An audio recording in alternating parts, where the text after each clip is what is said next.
long ago. And I still do advocacy work around homelessness.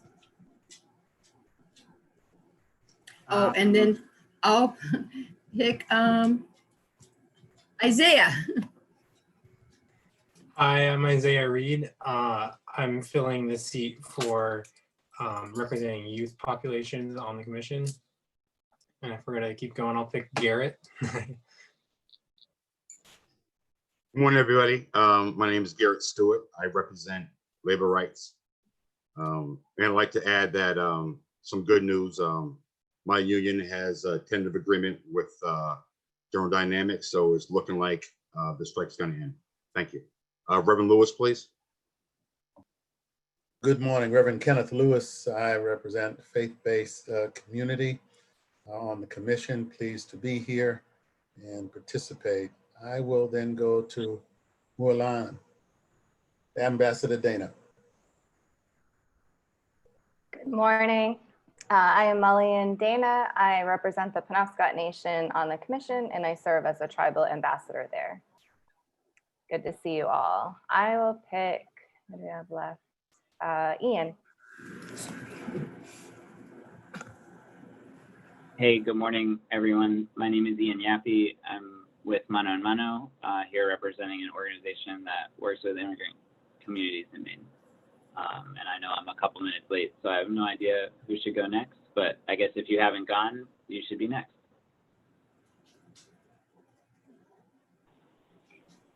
Hey everyone. Hi, good morning. Go ahead, Rachel. So sorry, I can't see a screen. Good morning, everyone. My name is Rachel Talbot Ross. I am serving as the chair for the Permanent Commission and unable to join you by the Zoom link. So I apologize and thank you, Joby, for chairing. James? Hi, my name's James Mile. I'm a policy analyst with the Maine Center for Economic Policy.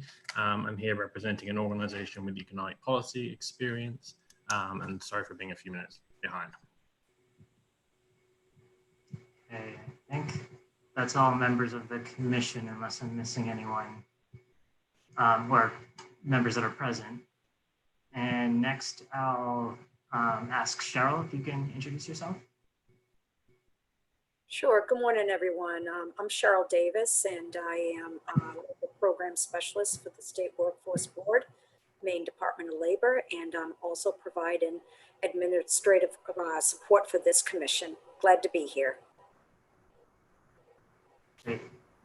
And legislative staff, Megan? Good morning, everyone. I'm Megan Rochello, the Chief of Staff in the House Majority Office. Glad to be back with you all. Reggie? Yep. Reggie Parson, Legislative Aid and Policy Analyst in the Speaker's Office. And Katie? And I'm Katie Walsh. I'm the Communications Director in the House Majority Office. Okay, the agenda says guests. I'm not sure if we have any guests. Doesn't look like it. All right. So does everyone have the agenda in front of them? Does anyone have any questions about it or suggested revisions?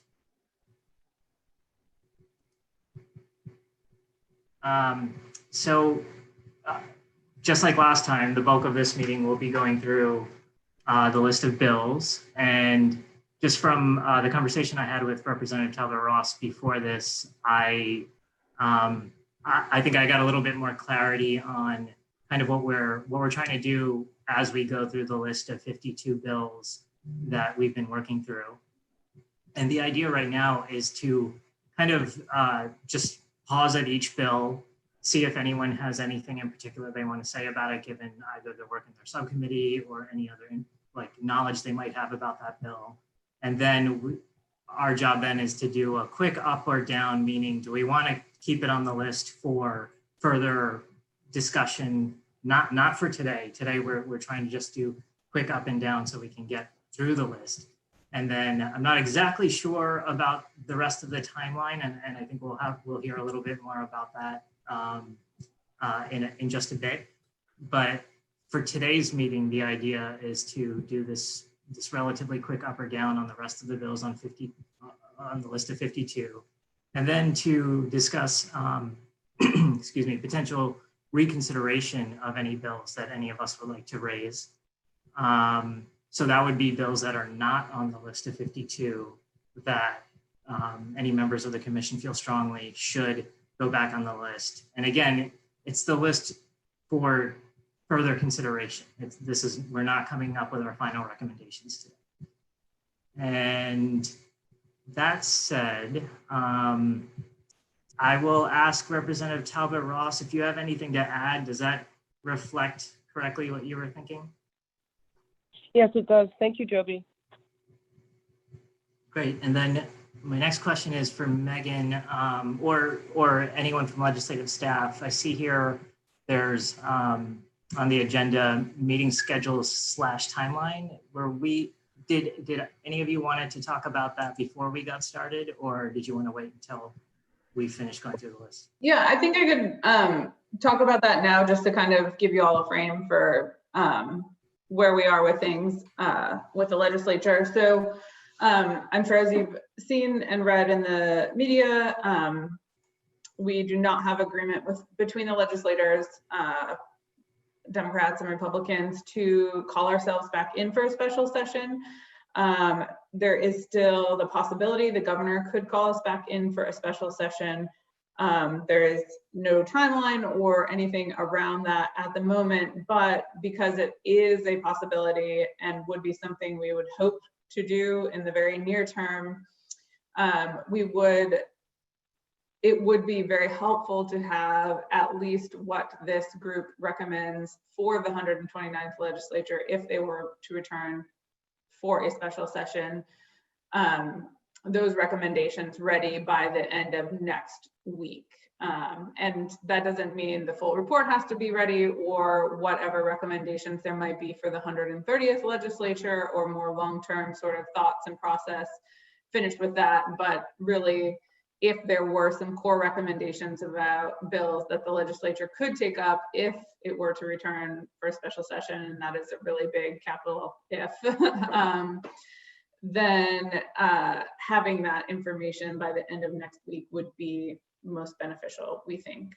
So I think that just gives some context of where we are with things and what would be most helpful. And I will leave that with you all to kind of talk through how you would get to that point. And I know Katie also has some thoughts about how the report could be drafted and what sections look like and how we could separate kind of out, here are some short-term recommendations versus longer-term things, but that might be a later agenda item as well. Thank you. I think that's really helpful background. I was just going to see if anyone has questions. I see Dee. I just want to make sure I understand what's happening when I'm researching bills that are kind of got displaced.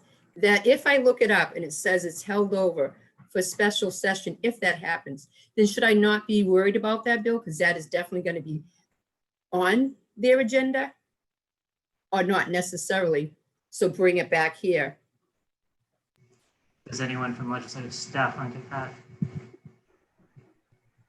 So I think, are you talking about, Dee, if you look up a bill and the only committee action or action in the legislature that it has is it's listed as carried over? There might have been a lot of action, but their last action is carried over to special session. Yeah. So I'm thinking like, oh, well, that's good. They're definitely going to look at that bill. So not exactly the case. So the legislature in the last month and a half or so went through the work that was remaining in committee and did complete most of that committee work. There are some bills that they did not take action on and are just sitting in committee. Those would have that note that said carried over to the next session of the legislature. So there are some that really won't be going anywhere if we return for a special session. But there are also some with that same connotation that just haven't had the information updated online yet from the work that the committee has done so far. So it's really hard to give a definitive answer about what that actually means. If there are specific bills you want to ask us about, we could go back to the specific policy advisors in the speaker's office as well as the chairs and get additional information for you on where we think that bill might be headed if the legislature was to return. It's clear, thank you. Does anyone else have any questions? I guess I don't. This is kind of a question. Just a minute, sweetie. You know, just kind of a comment. That you know, even though we are looking at things that may not that may be carried over to special session, it sounds like there's a little bit of you know, at least a little bit of reason that even if something is brought over, for us to give it a little bit of nudge. You know, it's my understanding that that a little bit of nudge from us actually may carry a little bit of weight, ideally. And so if there's something that we really want to see taken into deep consideration, it's still worthwhile us just making mention of it, that it's something that we want to be looked into. I'm sorry. I have a question, if I could. Yeah. Thanks, Joby. Mostly the staff, I think. So the legislation that we're taking a look at now, regardless of whether or not a special session will come forward or not, at the close of this session, things that we may have looked at, may have rated, may have, if it's not been addressed in this special session, is it basically back to ground zero for the 130th?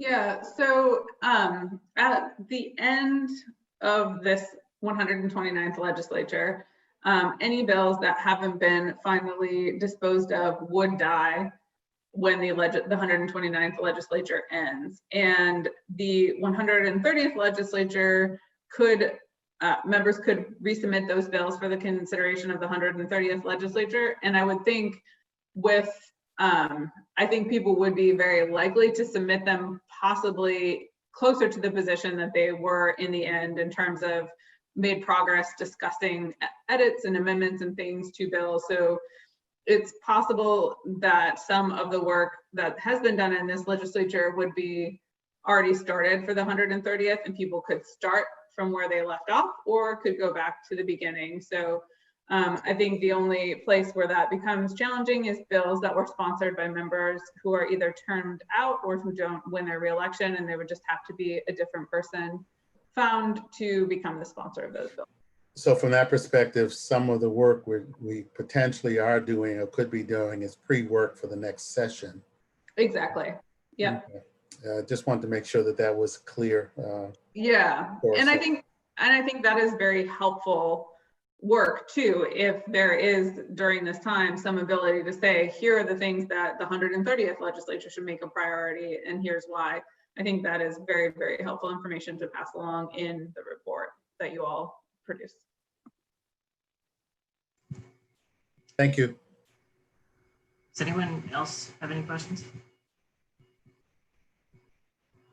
I'm going to exercise my newly found powers and jump ahead in the agenda, because I think it's probably helpful to hear the update about the report drafting, because there's a subcommittee, you may recall, Garrett, Isaiah, and myself have been meeting with Katie. We've met twice now to start thinking about what the report could look like. And it directly addresses what Megan just said, which is this idea that given that we may not have a special session, we're thinking of having sections that include an introduction, a section on this whole process and methodology, and then a section on immediate recommendations if there were to be a special session.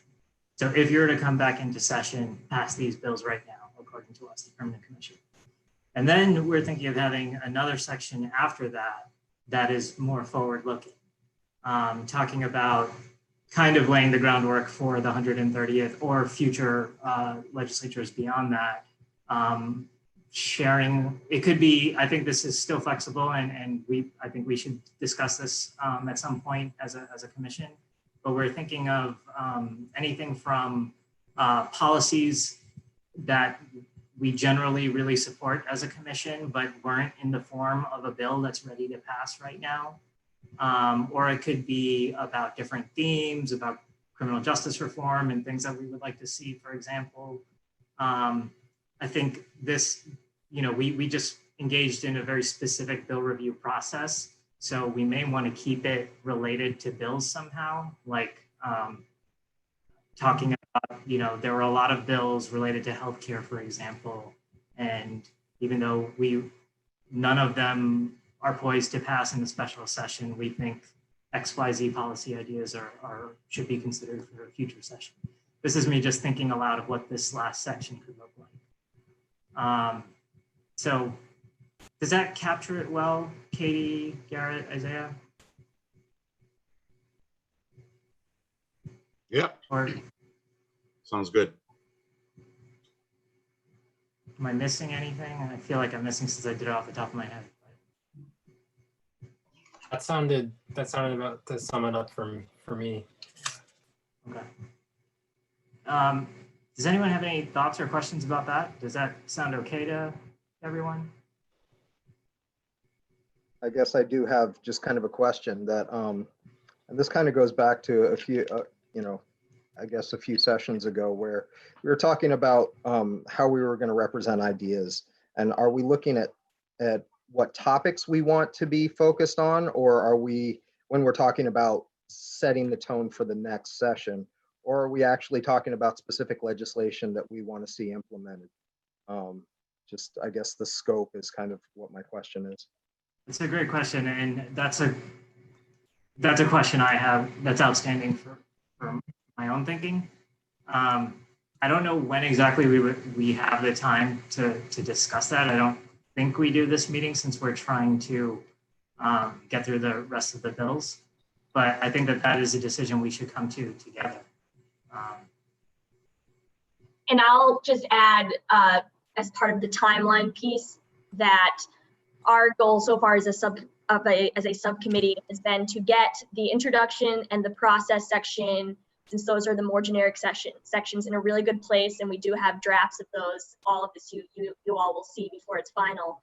And then, of course, the work you're doing here to prepare that first set of recommendations for immediately, if we were to go into session, that will be as soon as you're done having that conversation, that will be ready to plug and play. So the only outstanding section right now really is that last, what would be forward looking. So our intention is that if everything else is basically done, whenever this committee, whether it's next meeting or next week, has the opportunity to talk about what that forward section will be, we'll be already pretty close to the end of the report. So we can spend that time and then capture that in the report so that everything is moving in about the same timeline, and we'll all be wrapped up hopefully by the end of next week. Joby, can I just ask another question? Sure. And I know that Representative Talbot Ross is on the line also, but one of the things that I'm very interested in, I don't know if this is the time to talk about it, while we have spent significant time on legislative review, I have some significant interest in assessing statewide procurement, human resource policy, recruitment, and things of that sort. Those are some areas. I don't know when we're going to get together and really talk about a strategic plan for the 2-year cycle that we have been appointed. I believe we're appointed for 2 years. But I think it's imperative that we do that because the state is bigger than just the legislature. Those legislators on notwithstanding and the legislative staff notwithstanding, I think there are some areas within the state that our purview is and perspective is also very important as well. So again, I don't know when or how we kind of dive into that or what the strategic plan is going to look like for the next year or so, but I'm looking forward to that time. I know Representative Talbot Ross has brought up the need for us to do strategic planning. I understood that we would look into pursuing that after this bill review process, but Representative Talbot Ross, do you want to add anything? Yes, thank you, Joby. Thank you very much, and appreciate the discussion and the question. So the Permanent Commission advises all three branches of government, which is the executive, legislative, and judiciary. And while we're currently engaged in this process with the legislature, once this report has been submitted, we will resume the work that we were heading into if we had not taken on this particular effort, this initiative. So immediately after ending this, the idea is for us to do a strategic planning process and for us to really delve into how we will operate as a commission in that advisory capacity. So I don't know if Keith Bisson is in the meeting. I can't see who's on. But part of our part of our goal around fundraising was to try to get some support for the strategic planning process so that we could hire a consultant who will lead us through that work. And that is our immediate next step so that we are not just taking on work that's not part of our purpose for the next year and a half. So I hope that helps, Reverend Lewis. We were heading into a strategic planning process when we agreed to take on this informal legislative bill review initiative, but we will immediately go back to a strategic planning process so that we have a very good direction and can focus our work on all three branches, including some of the things that you just brought up.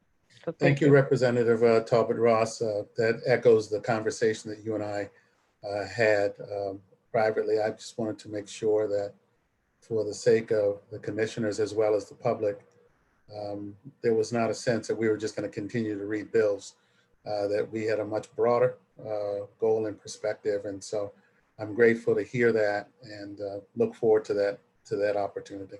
Thank you. Thank you. I think all I would add to that is the legislation that established us says that we should submit a report to the legislature by January 1st of 2021. And so my understanding is that after this process, we can still pursue a whole other set of sort of work that would be consistent with our strategic plan and still submit additional recommendations and an additional report to the legislature. Yeah, and Joby, the only other piece that I would add, just so that we can name it, and that is I think we can all attest to the fact that this commission could do very, very powerful work in terms of addressing structural or systemic racism, but we cannot do it in our all volunteer capacity. It is a lot of work. So part of the strategic process will be looking at staffing and what the commission needs to operate, quite frankly, because while we have been blessed with really good staffing from the legislative branch, the House Democratic Office, and the Speaker's Office, that staffing ends when this current process ends. And so we're going to need, a research analyst. We're going to need some staff that are our own to help Cheryl and for the commission to just function effectively. So part of that, Reverend Lewis, will include looking at staffing for this commission and quite possibly some other kinds of fiduciary things in order for the commission to operate as effectively as possible.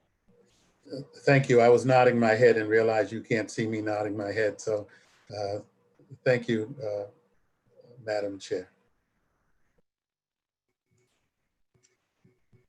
All right, so I'm gonna move us along if that's okay. We have an hour left on the call. I'm setting an alarm for myself for 45 minutes. I think we should, hopefully we'll get through the bills by then, which will give us 15 minutes to discuss reconsiderations and anything else. But with that said, I guess I'm wondering if it makes sense, I could share my screen.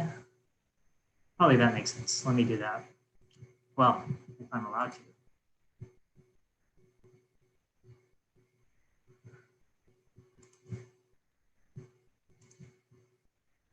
Can everyone see my screen? Okay,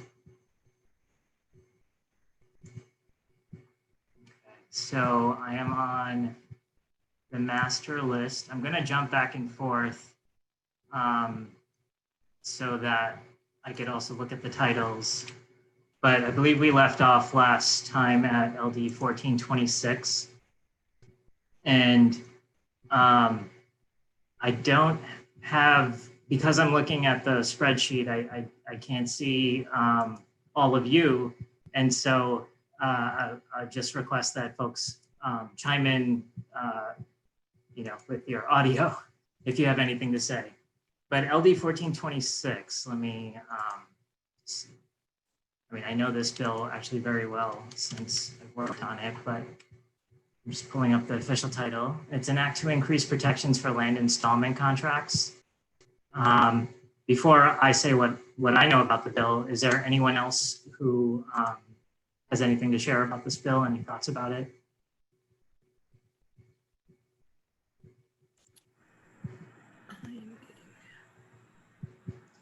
So it looks like it wasn't rated very highly. So on the left is the ratings of permanent commission plus legislators. On the right is just permanent commission members. Yeah, if anybody has any questions, I'm happy to share. That was one of our bills. I'm not sure if folks have questions or if we're just trying to make a decision on it now and nobody has questions. I would just like to just say that this is a bill that's pretty, that I'm very familiar with. I worked on it, I supported it. And the goal is land installment contracts are a product that I think most people probably don't know about it. I only learned about it myself recently, mostly from talking to Pine Tree attorneys who have these clients who end up in these contracts. They're usually people who can't get a traditional mortgage loan. And so this product has cropped up. It's actually, as far as I can tell, a pretty predatory product, which it's kind of like trying to buy a home through rent to own. So you gradually pay into it, but you actually don't get title transferred until you completely pay it off. And everyone who Pine Tree has seen with one of these loans, they have really bad terms, and they usually end up with people losing all the money they paid in, losing the home, having no equity. And so this bill would basically give these folks the same rights that someone has when they're in foreclosure. So it has consumer protections involved like that. I'll stop there, but I would highly recommend we leave this on the list despite its tier 3 ranking with the Permanent Commission. Does anyone have any objections or concerns about that? Joby, do you happen to have any sense of the racial disparities here? Do we know that this is something that's primarily affects Black, Indigenous, and people of color? I actually don't know about that in Maine. I do know nationally. The National Consumer Law Center did a very detailed report on huge racial equity disparities with land installment contracts. They're actually described as being a direct line from the redlining that happened decades ago, where communities of color had red lines drawn around them so that financial institutions can legally discriminate and not give them loans, which then later on, leading up to the financial crash, ended up being reverse redlining, where communities were getting very bad loans, very predatory loans. And now that's been stopped because of regulations after Dodd-Frank. And now we're seeing products like this, like land installment contracts. It's like the newest version, according to the National Consumer Law Center. Any other questions? I realize we spent a lot of time on this bill. I apologize about that. Thank you for explaining that so well. And I agree with your position on keeping on the list.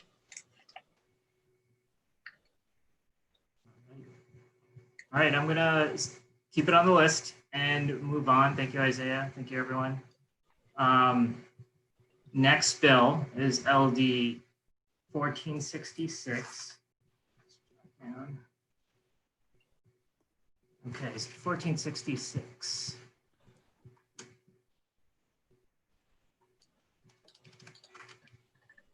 Community-based organizations. Am I on? Yeah, thanks, Dee. I'm just going to repeat it so Representative Ross can hear, but also this is, I see that you're the sponsor. An act to allow community-based organizations to participate in diversion projects for persons with substance use disorder. Anyone have any comments about this one? That was Reverend Lewis and I's commission that did, subcommittee that did that. I also, if Representative Talbot Ross worked on this bill, or I would be welcome to her input, of course, on that. But I supported this bill because it locates funding to be allowed to be used by volunteer groups. I'm trying to speak off the top of my head right now. And the major goal of it is to have a community encourage, like anti-drug policy and stuff like that, and reducing police enforcement and thus incarceration on drug charges. So if that makes sense. Isaiah, would you suggest we keep it on the list, or? Yes, I suggest we keep it. Sorry. See a thumbs up from Dee. Does anyone have, Representative Ross, go ahead. Yeah, I just want to thank you for the description. I just wanted to add that this is a diversion bill to divert folks who and have substance use disorder out of the criminal justice system.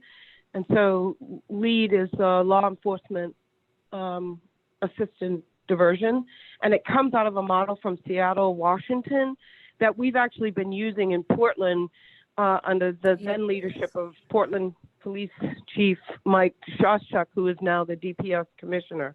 And so LEAD is a national model, again, to divert people out of the criminal justice system. What this bill does, so we've been utilizing it in Portland, and then Commissioner Shostak has adopted the same policy at the state and has some monies in which to put LEAD into effect. So he doesn't need legislation to do that. But what this bill does is takes it a step further, because LEAD allows law enforcement to partner with community-based organizations, but it did not allow community-based organizations to initiate an effort. So this bill says that there's some grant monies that are available both from the federal government and the state government. And now this bill allows for community-based organizations to take the lead in partnerships with law enforcement to divert folks out of the system. Thank you. Representative Talbot Ross. Yeah. Just one question. For federal dollars in this particular legislation, will the state still have to be the lead in securing federal dollars to support? I noticed that there's no fiscal note associated with this at all, but and I'm supportive of this, but I'm just curious, as constructed, a CBO, community-based organization, could not go directly to the feds. They would still need the state, correct? That is correct. Under our program, that is correct. Okay, thank you.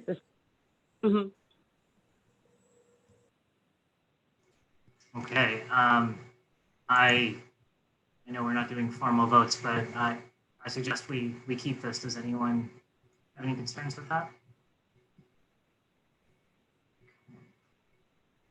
Next bill is LD 1492. I know that Bruce has raised this one in the past, and I've heard a lot about this bill. I know a lot of, there's a lot of interest in this bill, in the legislature. Does anyone want to say anything about it? Should we keep it or not keep it? Keep it. Okay. Any disagreement? Joby, this is Rachel. I think it's currently on the list based off of Chief Newell. I'm not sure if he's on the call or not. But for the time being, I think we're keeping it on the list. And Bruce, I'm not sure for the benefit of others, but for right now, I think we should keep it on the list, but then do a little bit deeper dive before we take any final vote.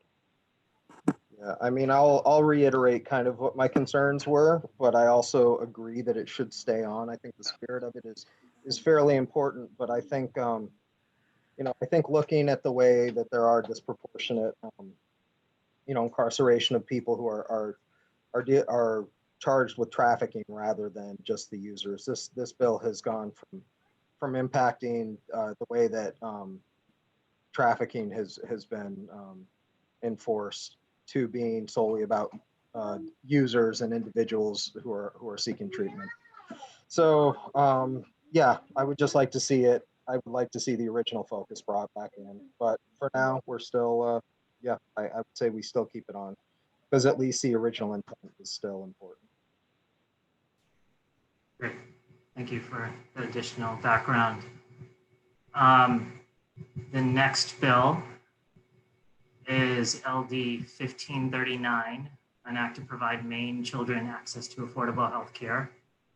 Did anyone who had this in their subcommittee or anyone else have any information about this bill? And do you think we should keep it or not keep it? I'm looking for it. 1539, right? Yeah.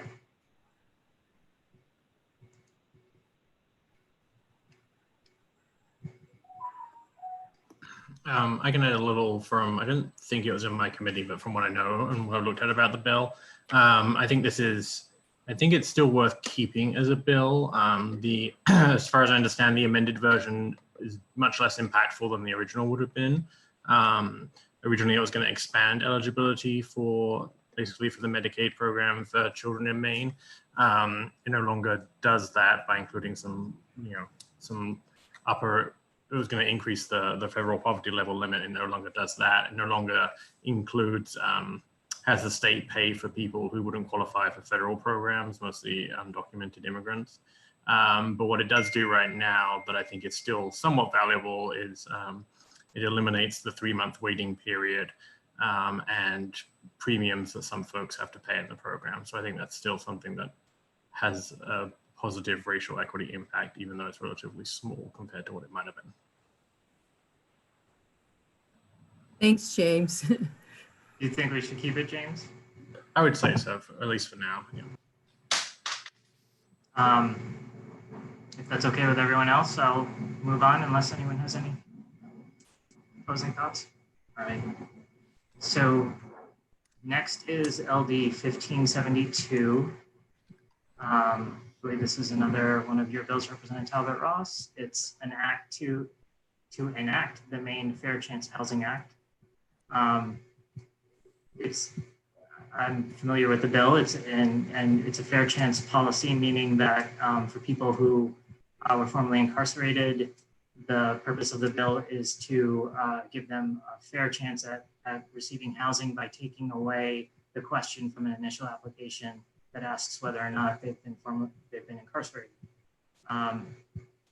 Does anyone, including Representative Talbot Ross, anyone have any thoughts?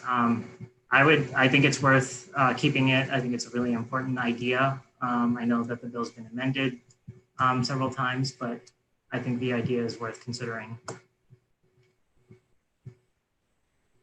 Thank you, Joby. The only thing I would add is some folks are familiar with this type of policy called ban the box. And it's also, you may be familiar with it on the federal level, Second Chance Act. So it is within that, it's an anti-discrimination bill against formerly incarcerated individuals in both private and public housing. The bill has been amended, unfortunately, to now include a working group made up of both private and public housing entities to look at ways in which to approach this component of anti-discrimination. So it has been amended quite a bit, but this is the spirit of this bill is around ban the box and to give those who are formerly incarcerated, as you all know, housing first. So this is within that same kind of an ideology. Get your housing, get secure, be safe, and then other things will follow in being successfully reintegrated back into your families and communities. So thank you. Rachel, which incarnation of the Second Chance Act, the federal Second Chance Act, Can you say that again? which incarnation of the federal Second Chance Act is it kind of paralleling? Do you know what year's version? I don't know the specific years without any of my materials with me, but I believe in the last Second Chance Act that was put forth, so that would have been in the last 3 years. Okay. It was embedded in that version. It was not in the original Second Chance Act, because the current one also has fair chance in employment as well. Okay. And I don't know if we've gotten to that bill, but there's another one of these bills in this list that's around fair chance employment. Same act, same ideology, same purpose. Okay, great. Yeah, no, I remember the 2008 or 9 one, and that one was kind of toothless. So that's a lot better. Thank you. Okay, I'm going to try to move us along a little bit more quickly. Assuming everything's, no one wants us, assuming everyone's okay with keeping 1572 on the list. If not, please speak up. All right. LD 1611 is the next bill. It's an act to support universal health care. It received tier 2 from the Permanent Commission. I'll go ahead and just share my thoughts. I think that the concept is incredibly important and would do a lot to increase access to healthcare for communities of color who disproportionately have less access. However, I don't think this bill will pass this session. So I guess I wonder, I would suggest keeping it on the list as a concept we might want to include in the report in that last section, or not. That's just my initial thought. Does anyone have a opposing thought or anything else to add? I think I tend to agree with that, Joby. I think, if I remember rightly, I think this is supposed to be, I don't know if it has already, but I believe the intention was to amend this for like a commission or to propose a study of some kind by an outside group. So that maybe increase the chance of it passing. But I agree that it's, I think we could include it for reference, but it doesn't have to be a high priority.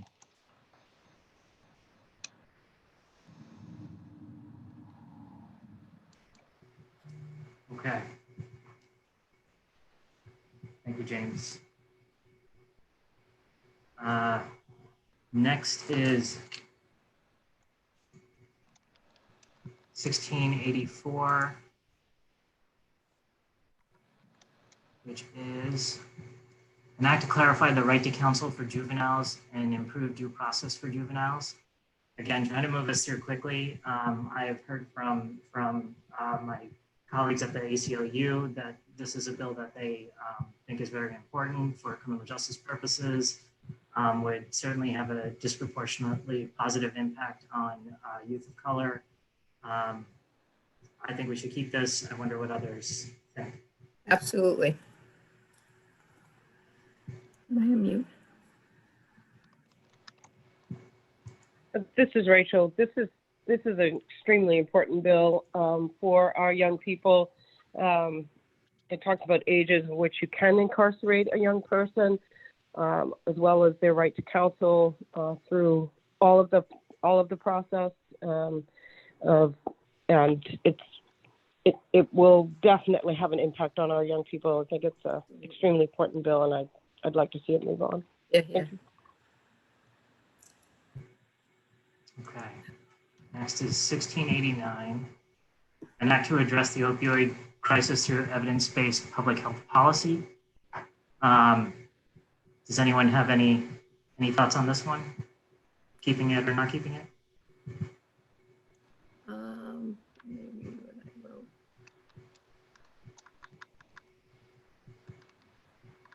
It is tier 3 for the Permanent Commission.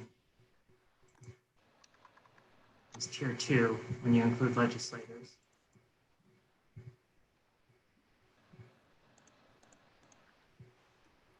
I don't. Joby, could you read the title for me again? I'm sorry.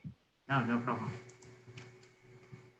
It is an act to address the opioid crisis through evidence-based public health policy.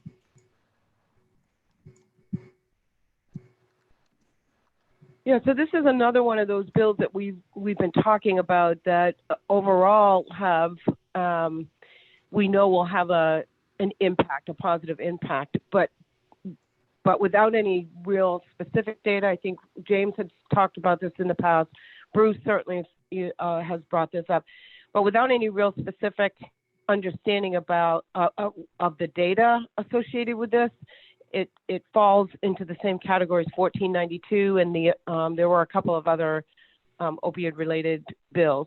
That said, I remember Vice Chief Newell talking about the disproportionate ways in which the opioid crisis has impacted the Native American tribal population, and so there may be some data that relates to the tribes. So I think if we could, commissioners, if we could put it in the yes pile right now, and we will group these bills together. And I think in our report, we should be able to talk about the group of bills that we support. But we also want, as that work moves forward, we would like to see more explicit data collection and analysis around the impact of racial and ethnic populations in the state. If you all are okay with moving it to that grouping of bills that we've already identified as having the same kind of difficulty in naming the impact as specifically as we'd like. Just as a suggestion. Thank you. That makes sense to me to do that. Me too.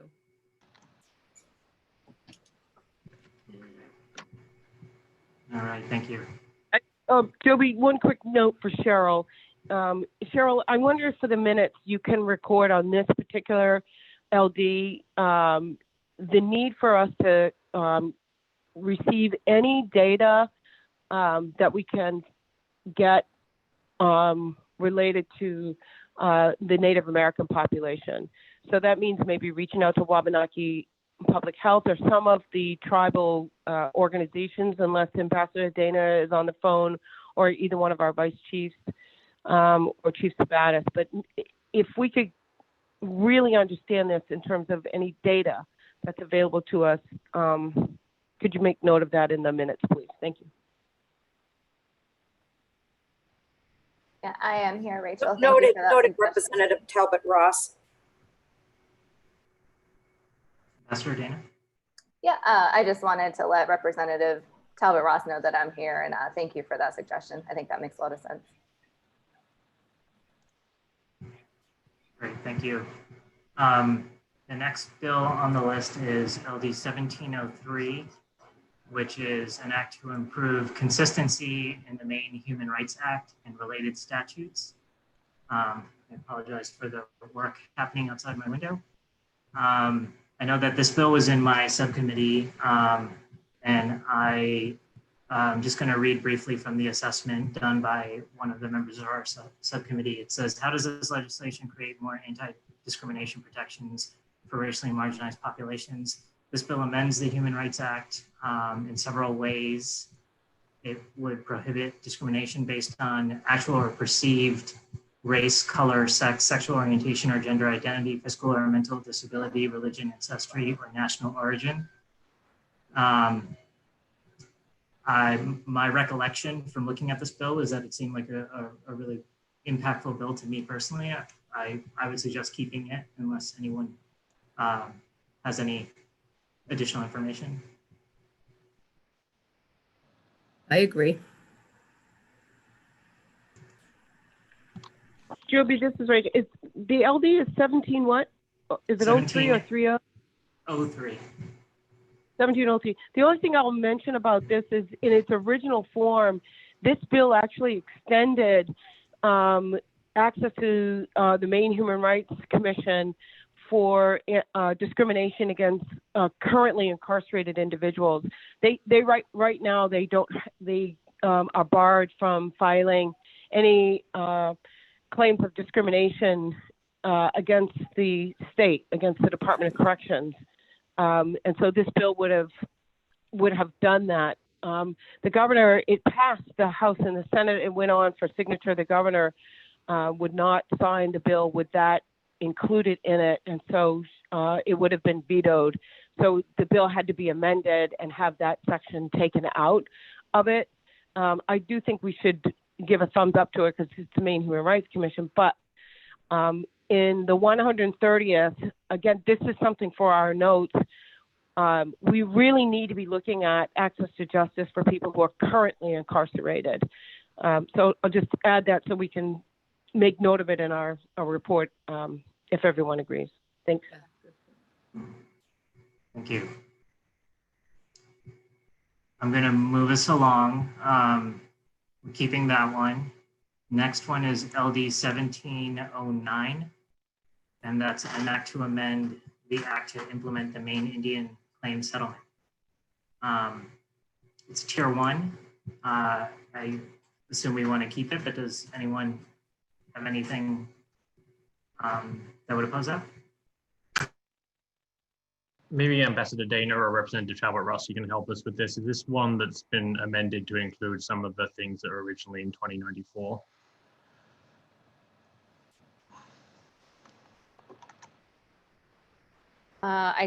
We did break 2094 up a bit. I don't think this number, you can weigh in if you'd like to, Representative, but I think the numbers were different than this. Yeah, so this one will probably go the way of some of the bills that we talked about the last time, where we've kind of encompassed these ideas and other things. So maybe like we talked about with this other chunk of bills, we can keep the ideas here in the latter section of the report when we talk about all the tribal things. But I don't think this number encompassed any of the other amendments that we made. This is Rachel. That's correct, Ambassador. Okay. This bill will go with the grouping. We already have 4 tribal bills in that grouping. Commissioners, if you remember, that will not come out of committee because it's all been incorporated into the one sovereignty bill under 2094, except for now gaming, land acquisition, tax, and criminal jurisdiction. Thank you. Okay, so moving us to 1756, an act to improve public safety through coordinated reentry of prisoners into the community.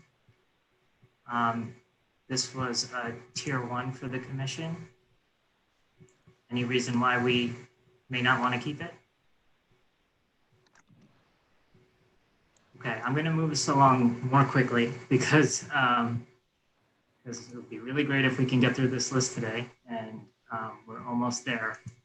Let's see, I think we have 15 minutes left allotted to this. Next bill is 1760. While I pull up the title, does anyone already know that they'd like to say something about this bill? Okay, the title is an act to support children's health development and school readiness. I can say I'm familiar with a lot of the concepts in the bill, which this bill has widespread support from the early care and education community, including childcare providers, Head Start providers. It takes a lot of the successful strategies employed by the Educare model, which is employs, my understanding, a lot of Head Start's philosophy in early education for young children. And this would expand that model across the state, or in more parts of the state, I believe. I'll leave it at that. I think I think early development is key, and there are definitely disparities that exist there. So I think keeping it makes sense, but what do others think?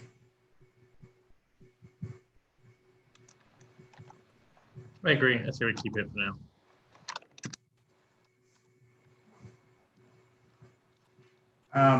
I will admit, I believe this has had a large fiscal note, and well, actually, sorry, I will take that back. I think there have been changes made. Okay. Next on the list is 1907, but I recall us striking that bill last time. Does anyone remember that? That's correct. Yep. That's one of the tribal bills that will go into that grouping. Sorry. Okay. No, thank you. So next is 1909. Sorry. Feel free to chime in while I'm looking for the title. This is an act to support emergency shelter access for persons experiencing homelessness in Maine. What tier is it on? This tier it's only a tier 2.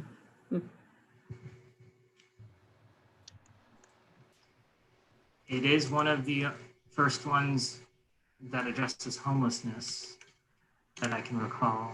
Yeah, I don't remember if this was in my committee, but I remember we had at least one that dealt with homelessness. And when we looked at the data, it was very largely the homeless population. I think from the point in time count was very largely dominated by Black, Indigenous, and people of color. So for that reason alone, it seems worth supporting.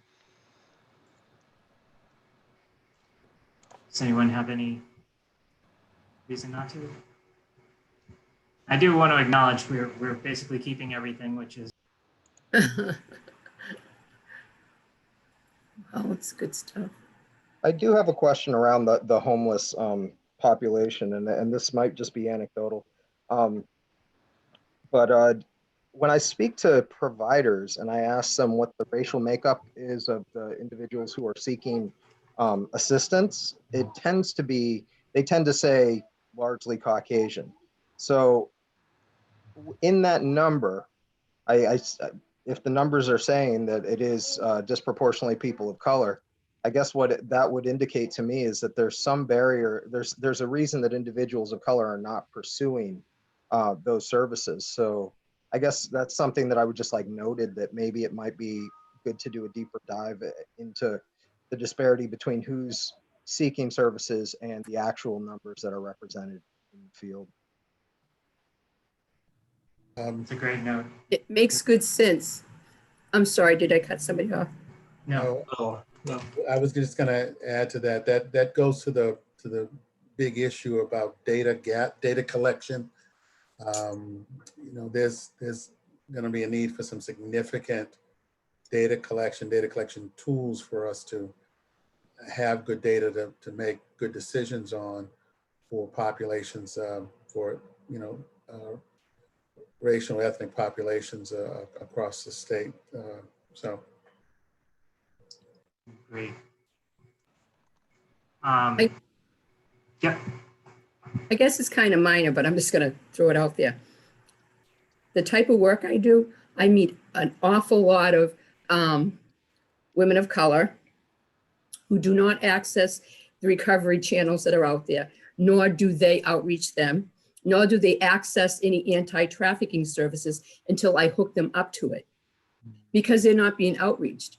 And half of the women that I'm working with are African-American who have never been able to access those services. And I think it's really important, like you said, data collecting, but also who's doing the data collecting and how are they outreaching to get that? You know, where are they going? So if they're going to white organizations that are doing good work, but lacking the actual, you know, ability to reach BIPOC people, then they shouldn't be given the data. They shouldn't be expressing the data because they're not even counting them because they're not interacting with them, but they're present and they're in need of help. So I really like this idea of a different way to do the data collecting. Thank you, Reverend Lewis. As a suggestion on what to do with all that in mind, I think we should keep it, and then, as Bruce mentioned, do a deeper dive. And if we do decide to keep it, maybe that can be something we talk about in the report. Yeah, I agree. I jotted a lot of that down, both the data and the barriers to accessing. Because it is a joke. Because it seems like a good bill, but the interface between people getting help and this bill may be the problem, not this bill. All right, thank you all. Go ahead. This right. I know we have to continue. We have to keep moving on, but I just want to go back to what Reverend Lewis brought up, and note for the minutes again that we keep. This is the mantra, right? This will be the mantra for the commission: is data, data, data, data, data. Investment in the collection of it, investment in the analysis of it. I mean, we cannot do our work if we don't have the tools and the information. So just of note, I think, you know, as many times as possible, we can just keep saying that and putting it out there to the public that we're going to need an investment. That's the number one thing. We need investment dollars from the legislature, from all of the branches. We've got to make investment in data collection and analysis. So thanks. If I could just lean into that 1 second and then I'll move along. In any public facing service providing organization that's connected to the state, it is absolutely imperative that we review some of the structural systemic flaws with data collection, because then we can absolutely never get at who's accessing services, who's not accessing services, who's left out, and we can't speak intelligently with good data at the point of service.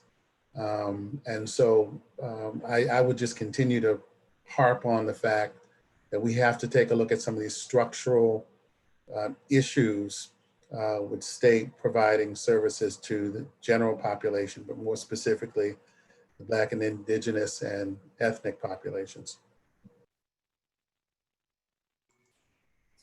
Thank you all. The next bill on the list is LD 1937, an act to provide timely access to behavioral health services for Maine children and to assess trauma and impacts of the opioid crisis. Anyone have thoughts about keeping or not keeping this one?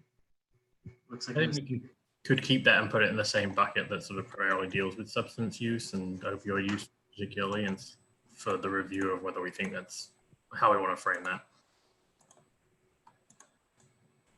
I like that suggestion. Okay.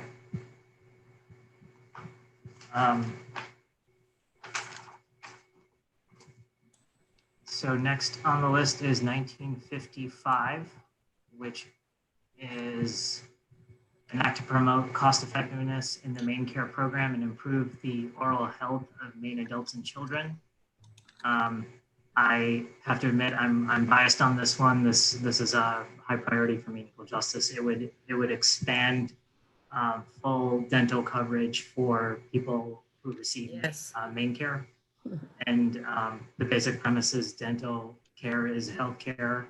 Without a healthy mouth, it affects the rest of your health in a variety of ways. And many states do this. Maine is one that doesn't. But what do others think? Do folks think we should keep it on? Keep it. I agree. We should keep it because dental work is common and it's just as expensive as other medical stuff. And if something like a filling's like $280, something like that, I guess a specific number, but that's because I just got one. But that's a significant portion of your rent or something like that, groceries. So I agree with keeping it.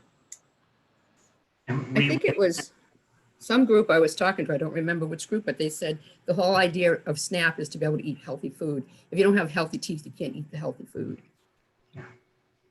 We have done a racial impact analysis, and definitely there are clear disparities in children of color accessing dental services, even when they are eligible, because Maine does provide full dental coverage for children. But when their parents aren't accessing those services, it also means children aren't accessing those services. But I will move us along unless anyone has any other thoughts about that. Okay, so the next bill is 1965.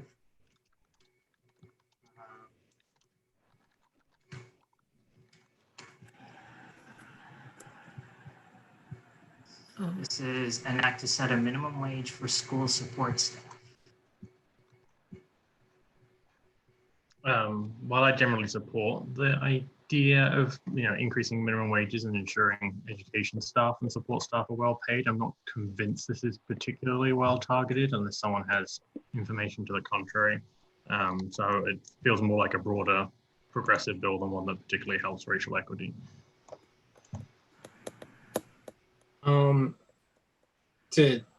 I supported this bill, but I wavered on it, but I was thinking, and this is another reason why we need more data, was that school support staff might be disproportionately people of color, or might be a role that's often filled. So that's what I was thinking when I put support behind it. But again, that's like a hunch feeling, not something I have data on. I could probably get some information on that and look it up, so we could put that in a maybe pile for now if you want to do that.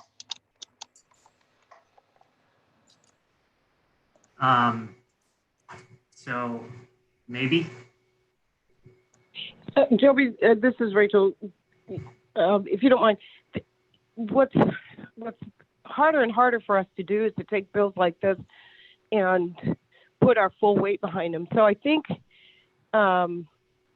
that we should move it through this process. I mean, we said yes to, other bills, assuming that the population that it impacts is the population we are charged with focusing on. So I think we should move it on, but I really think that we're going to end up taking this huge list and grouping them into, the weight of our support. In other words, here's a group of bills that if they had been amended to have a specific strategy and outcome, we would fully support. You know what I'm saying? So I just think this should move on, but we should start to think about the weight of our support, since our whole task is to prioritize bills. We can give them that kind of identification, like fully support, partially support, blah, blah, blah. If that makes sense to everyone. That does to me, and I appreciate that. I think that makes a lot of sense.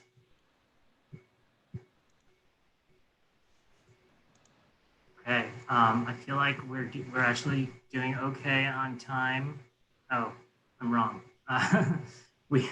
We're almost out of time. Why did I think otherwise? But we have this many bills left: 1, 2, 3, 4, 5, 6, 7, 8. I think we can definitely take another 5 minutes or so, and that'll leave us 10 minutes to discuss reconsiderations. So 2043. All right, well, I jump to the title. This is an act to reclassify certain offenses under the inland fisheries and wildlife laws and motor vehicle laws and increase efficiency of the criminal justice system. I feel like I remember hearing about this during the briefing. Does anyone know off the top of their head or remember the details? You think we should keep it or not? I think it eliminates a crime. Is that correct? So the Criminal Justice Committee, it might have been, I think it was definitely last month. They passed the bill, at least from what I remember, as amended. They did strip out entirely a provision that would no longer. So, for example, if you have expired registration beyond 150 days, it becomes a crime. They actually stripped that out of the amendment prior to that. So if it's signed into law, that part would no longer be a offense. So they did work the bill pretty well. Yeah. Last time. That's helpful, Reggie. I know to me that sounded like the most attractive part of the bill, that it eliminates a category of crime. I would be fine if we didn't move this forward, but I wonder what others think.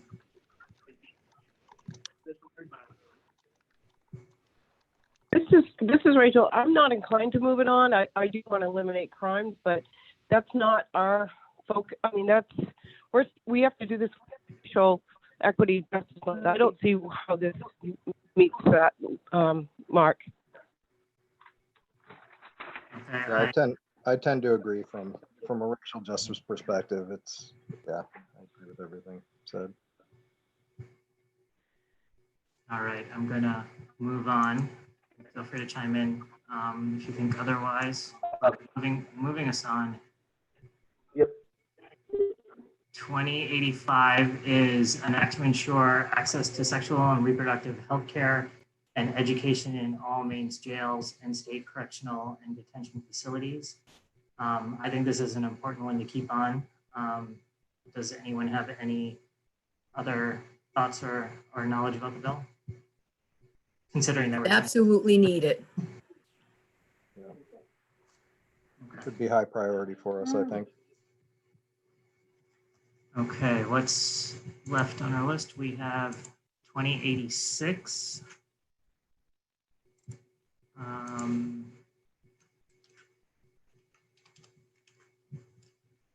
So 2086 is an act to create criminal records. Oh, yes.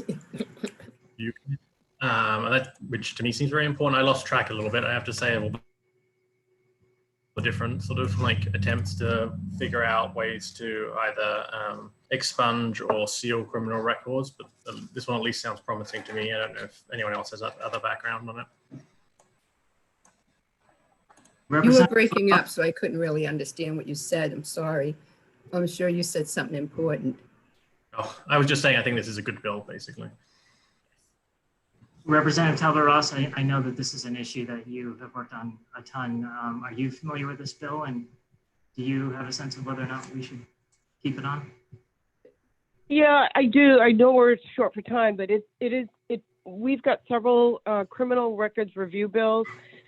This is within the same frame of trying to give folks who are formerly incarcerated, who have criminal histories, a second chance at their lives, so that their greatest mistake isn't incarcerating them for life. So this is just another attempt at trying to remove a stigma and a barrier, and I dare say some injustice for people to reclaim their lives. It falls within the same realm of work. So I do have a question where there are other, and maybe this is Representative Talbot Ross. This is a resolve, correct? 2086, is that what we're looking at? Yeah. So this generates a report. Are there other bills that address criminal records directly? And I guess my question would be is whether or not you know, is there some sort of opportunity to compile those together and where the resolve might rise versus a bill that would address it directly as opposed to a committee that's going to create a report that's going to be considered type of a thing. So just a question. Yeah, Rev Lewis, the reason why this bill is to create the review committee is for that exact reason. Bringing in the judiciary and the executive and the legislative branches on this, and our State Bureau of Investigations, it's very complicated. It is not at all as simple, and that's because our systems don't talk to one another. And so when you move something in one, it has fingers into 4 or 5 different systems.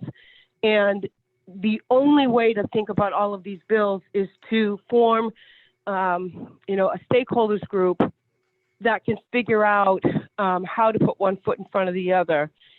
Judiciary, obviously, very, very important in that analysis, but also our prosecutors, our defense lawyers. So there's just so many fingers in this that the review committee is a necessary first step at understanding the totality of that landscape. I'll ask Dee Clark also has a little information on this. We had a vacatur bill that Survivors Speak put forth in the first regular term of the 129th, and it got sacrificed so that we could form this review committee because vacatur goes up against the constitutionality of the governor. We'd have to change some argue we'd have to change the Constitution. I'm sorry to do a deep dive, but the answer is we most definitely need this kind of apparatus. Thank you. I thank you for the background around it. You know, my question typically around resolves of what do they end up doing at some instances is over the years that I've watched them, they've not done a whole lot. I want to make sure that something gets done here. So thank you. Thank you both for raising that, Reverend Lewis and Representative Ross, for the information. We actually only have 2 more bills, and I'm defer to Ambassador Dana. LD 2094 I know is a huge priority for you, and I know I supported this. Is there any reason why this shouldn't be on the list and act to implement the recommendations of the task force on changes to the Maine Indian Claim Settlement Implementing Act?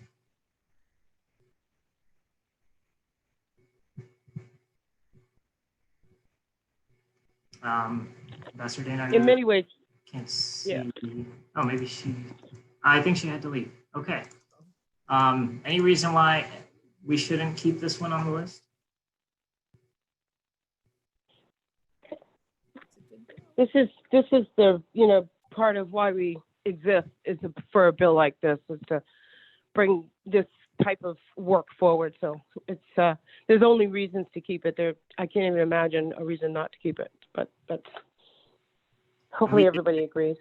We did include this bill on our very first recommendations to the governor in our first letter. Just as a reminder. So the last bill I was also going to ask Ambassador Dana about, it's LD 2118. An act to establish an enhanced process for tribal state collaboration and consultation and to develop a process for alternative dispute resolution. Does anyone have information on this one, Andy? I have a quick update on that. We amended that bill last Friday and voted it out of judiciary. It's now a gaming bill. We took gaming out of 2094 and put it in its own bill for some reasons we don't have to. This is now a gaming bill for the tribes.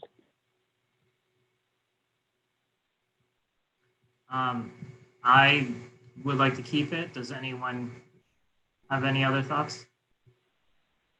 I think for the reasons that I think Representative Alvarez was alluding to, it's everything out of 2094 involved a process that I know we've discussed as a commission that we support, where there's self-determination, communities involved are involved in coming up with their own solutions for their communities. And if this is part of coming from that kind of a process, as I understand it is, I think we should consider supporting it.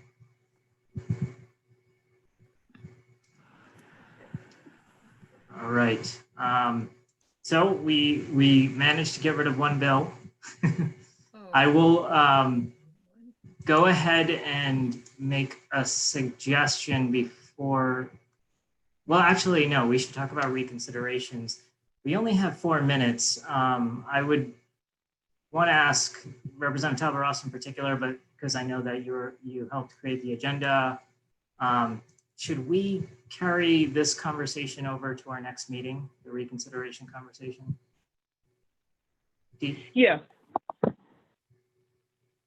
Dee, did you have something to add? Well, the bill that still I didn't find there that we all passed was LD 1050. 1050. That required African American history in the study of genocide for public schools. So it's still not there. Does anyone remember? I thought we talked about that one last time. Okay. It You is might on the have- stay on list. Yeah. Stay on. At LD 48. 48. There was another housing homeless one. I don't think that's on the list. Is that one that you think that we should reconsider? Or An you can act hold off- it until the next meeting. Okay. Yep, I can do that. Does it make sense for us to just quickly talk about reconsiderations so that us coming into the next meeting?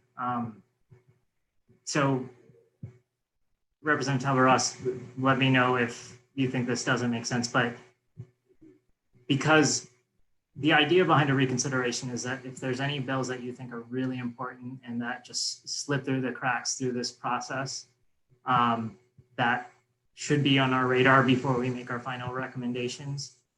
We all have the ability to flag such bills. And I think we were going to try to do that today. I apologize, we didn't get through the list quickly enough. But I know that I have 2 bills in mind, and I wouldn't be able to discuss them I wouldn't do them justice in trying to squeeze it in here. So I appreciate being able to do this next meeting. Does anyone have any questions about that? Everyone understand the idea and the process? Then my last suggestion, I'm just thinking off the top of my head here, but because we identified a lot of buckets of bills, and I'm thinking if there's some way we can use that in our next meeting to help us get through what we have to do left more quickly. And for example, if there's a bucket of bills related to the opioid crisis, is there some kind of work that can be done before the next meeting to help us understand, like, let's say we only want to put only one bill's actually like in a position to get passed. The other bills do these things.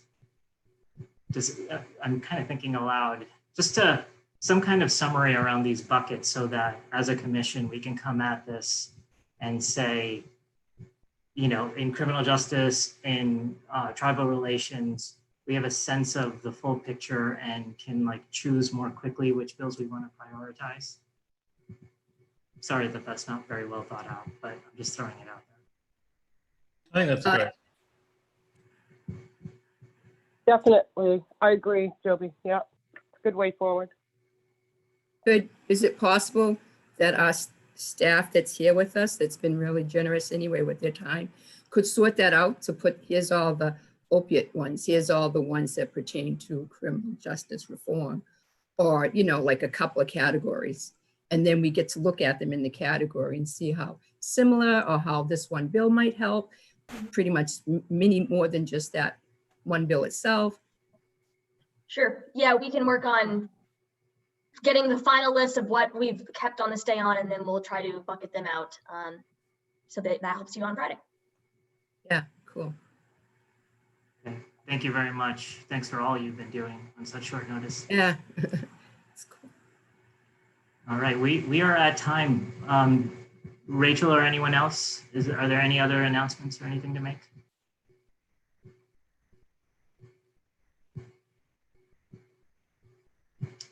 Joby, I only have a very, very quick thing to announce to folks, and that is we did receive word, Dr. McCann, whom you all know works at the Smithsonian, is not going to be able to join the Permanent Commission for reasons that probably were obvious for many around the conflict that it poses for the Smithsonian. Unfortunately, she will not be able to join us. We have made some suggestions to the President of the Senate, Senator Troy Jackson's office, for another scholar to consider. So I'll keep you posted on that. Thanks. Okay. All right. Thank you, everyone. Hope you have a good 2 days, and we'll talk to you on Friday. All right. Thank you. Thank you, Joby. Thank you, everyone.